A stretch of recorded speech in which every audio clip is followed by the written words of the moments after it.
For our regular look at how the government spends your money, our attention this week is on preventive maintenance. You know, that's the kind of work you're supposed to do now to prevent big and costly repairs in the future. A lesson the Navy doesn't seem to have learned very well. Here's ABC's John Martin.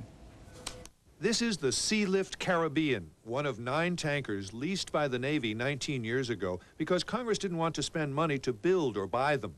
So far, the Navy has paid $1.3 billion to charter the ships, double what it could have bought them for. Nevertheless, next year, when the Navy returns them to their private owners, brace yourself. You could pay $60 million extra. That's because the Navy and civilian contractors did not keep them up, says the General Accounting Office. It cites this evidence: topside, a rusted winch, pitted pipes, corroded deck plate, and no tools to fix them. We were shown the storage compartments, and there were no supplies. 2 weeks ago, Congress called in both sides. Surprise! The Navy blamed the contractors blamed the Navy. Both got dressed down. It is potentially a disaster, and it's cost the taxpayer a heck of a lot of money. The GAO says you've already paid $25 million for repairs. More are needed.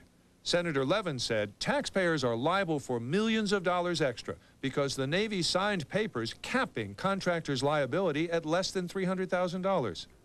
To put the ships back in shape, the Navy is expected to spend $60 million. That's your money. John Martin, ABC News, Washington. On Wall Street, the Dow Jones Industrials lost 36 points today to close at 38.55. The trading was moderate. On the NASDAQ exchange, stocks lost 4 points. In our next segment, the career of Raul Julia. In Havana today, promise kept. American and Cuban negotiators are working to make sure the immigration deal they signed last month sticks. Hello. Under that deal, Cuba has stopped the boat people from heading here. And in exchange, the U.S. is going to let in more Cubans legally. There is very important news today about food. Researchers have developed a new breed of rice they call super rice. It yields 25% more grains per acre than the best that's now available. It may take a few more years to perfect, but ultimately it could produce enough rice to feed an extra 450 million people. And in New York today, the actor Raul Julia has died. He had an enormous range, an actor who could play the cartoonish Gomez in The Addams Family,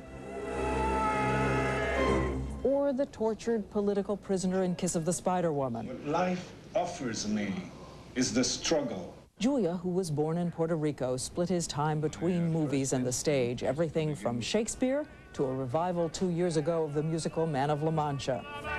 Acting is about giving, he once said. The greater the acting, the greater the giving. Julia suffered a stroke last week. He was only 54. In a moment, Peter Jennings with Jordan's King Hussein. Finally this evening from here in Amman, the king. He is so much more than a survivor, this King Hussein of Jordan, though it is certainly part of the record that he has survived 9 assassination attempts and probably more. He is 59 years old now. He became king when he was 17. He saw his grandfather, then the king, murdered before him. Though he has not always been America's favorite monarch, he regards himself as a true friend of America, and no one in this region has worked harder and longer for peace than he has, nor, as he noted today, taken so many short walks on television so as to be introduced. We saw the king at his house on the palace grounds, and we asked him, should this peace agreement with Israel have happened sooner? And why had it not? I believe that the speed with which we have achieved our objective and the efficiency is an indication that it could have happened a long time ago had we taken a different approach. And why? What was the failing earlier, do you think? I think the failing earlier throughout the tragic history of this region in the past, and we're looking now into the future, was the lack of ability, of vision amongst leaders in this entire region. I think the Palestinians suffered from that. I think that the Arabs suffered from that. I believe that the Cold War may have had an impact on the area. A whole variety of reasons caused us to lose so many opportunities and chances. But finally, we are there. I would like to try to capture a little bit of what's in your heart, and I'm not quite sure how. When you called Her Majesty, or when you told the family what had happened, how did you express yourself? I said, I have some wonderful news, we've made it. And it was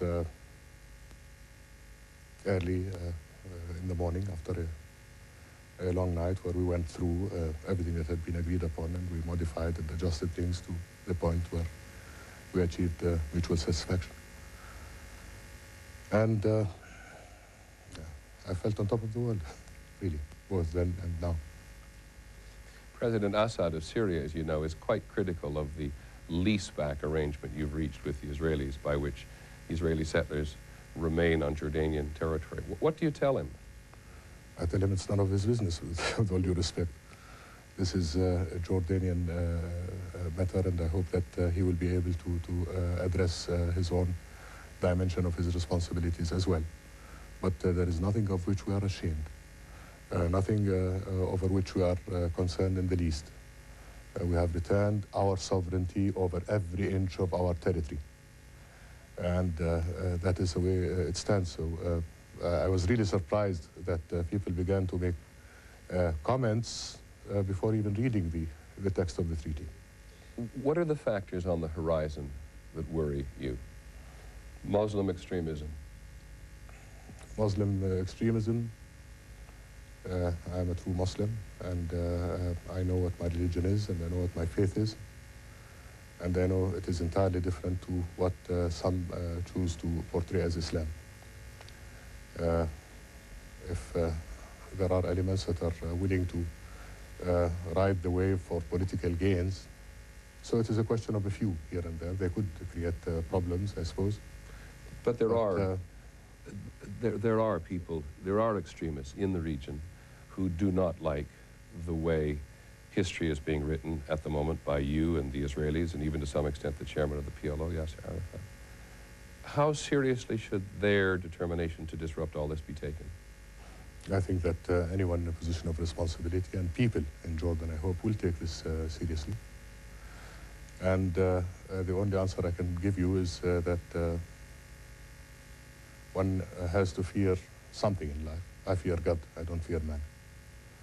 And I fear my conscience above everything else. And I'm fulfilling my duty towards my people. I believe I have the overwhelming support of the Jordanian people. We talked at some length with the king today, and tomorrow we will hear more about Jerusalem and the holy places and his differences with the PLO chairman, Yasser Arafat. I hope you'll join us. We'll also meet with the Israeli Prime Minister, Yitzhak Rabin.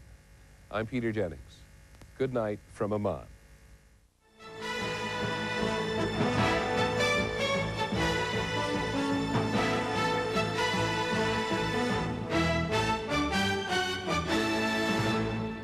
This has been a presentation of ABC News. More Americans get their news from ABC News than from any other source.